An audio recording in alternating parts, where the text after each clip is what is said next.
बिस्मिल्लाहिर्रहमानिर्रहीम। अस्सलाम वालेकुम। अल्लाह ताला के कर्म फजल के साथ आज का व्लॉग करते हैं जी शुरू। तो व्लॉग तो खैर नहीं है, लेकिन चलिए आज मैं बात करने वाली हूँ बहुत ही बड़े यूट्यूबर अली भाई के बारे में, जो कि ज़ैनुल आबिदीन के बहुत ही क्लोजली फ्रेंड है। दोस्तों, उनके चैनल को बनाए हुए अभी 7-8 दिन ही हुए हैं कि उनके चाहने वालों की तादाद 50,000 से ज़्यादा है।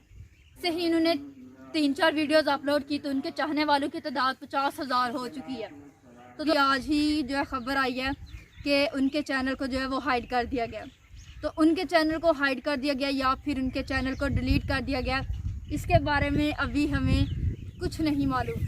तो दोस्तों, उनके चैनल के साथ खैर कुछ भी हुआ, जो भी हुआ, तो दोस्तों सुनकर बहुत ही ज़्यादा जो है वो दुख हो रहा है। तो अभी अली भाई का कहना है कि वो अपना न्यू चैनल बना चुके हैं उनका, जिसका नाम है अली भाई ऑफिशियली। तो वो अली भाई ऑफिशियली के नाम पर जो चैनल उन्होंने बनाया है, अब वो उस पर काम करेंगे। तो उनका कहना है कि आप सबका प्यार उनके साथ है, वो इसी तरह वो हिम्मत नहीं हारेंगे, वो मेहनत करेंगे और मेहनत करके अपने न्यू चैनल पर जो है वो काम करेंगे। तो दोस्तों, मेहनत करे इंसान तो क्या हो नहीं सकता।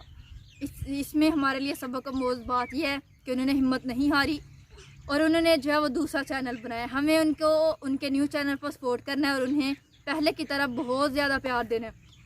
तो खैर जो हो गया वो भूल जाएं और अब हमें न्यू उनके चैनल पर उनको सपोर्ट करना है। तो दोस्तों, आज की मेरी वीडियो यही थी और अगर मेरी वीडियो अच्छी लगे तो मेरे चैनल को लाइक कीजिए, सब्सक्राइब कीजिए और अपने फैमिली मेम्बर के साथ शेयर ज़रूर कीजिए। इसी के साथ मुझे नई इजाज़त, अपना बहुत सारा ख्याल रखिएगा। अल्लाह हाफ़िज़।